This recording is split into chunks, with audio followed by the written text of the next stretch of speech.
Af hverju er gagnlegt að spritta á sér hendurnar? Það er vegna þess að í svona handspriti er alkóhól, það er líka krem og ýmislegt annað líka til þess að mýkja upp á okkur hendurnar. En alkóhólið í þessu, það drepur ýmislegt sem er á höndunum á okkur. En við þurfum að passa að hendurnar séu hreinar áður en við setjum handspritið á.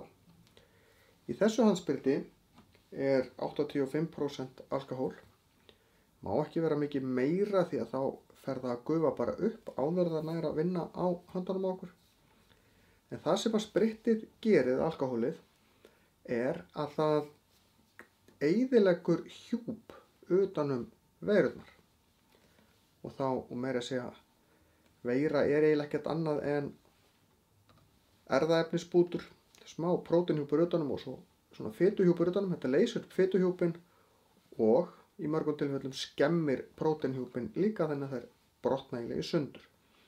Það er eiginlega ekki alveg rétt að tala um að þetta drepi veirurnar. Því að veirurnar eru eiginlega ekki lifandi. Þetta eru lífform en ekki eiginlega lífverur. Því að veirur gera ekkert af því sem að lífverur gera. Það borða ekki, það fjölga sér ekki sjálfar. Það láta frumurnar í til dæmis okkur gera það fyrir sig.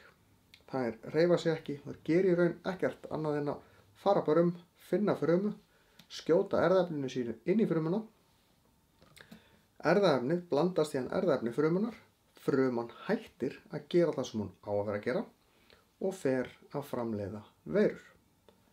Þannig verða til miklu fleiri veirur inn í frumunni, þangað til hún endanum springur og þannig dreifir veiran sér.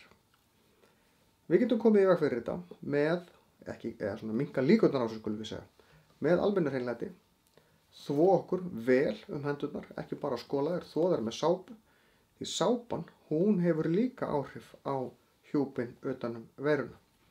Það er ákveðin efnatengi þar sem að sápan leysir upp og þá brotnar þetta auðvaldar í sundur. Við erum þá að skemma veiruna kannski meira en að drepa hana. En það sem spritið gerir líka og handsápan er að hún virkar líka á bakteríur sem geta líka gert okkur veik. Þannig að almennt hreinlæti og handsprit er gagnlegt, ekkert bara þegar það er veirufaraldur í gangi.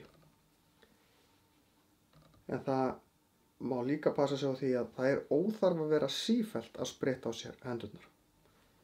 Því að spritið á það til að þurrka upp húðina á höndunum á okkur, ekki nema þá að það sé eitthvað gel, alveg vera gel eða eitthvað annað sambarilegt í sambland við spritið, en það gagnast okkur ekkert að vera sífellt að spritta á okkur hendurnar. Við eigum að þvo okkur og spritta þegar við skiptum umhverfi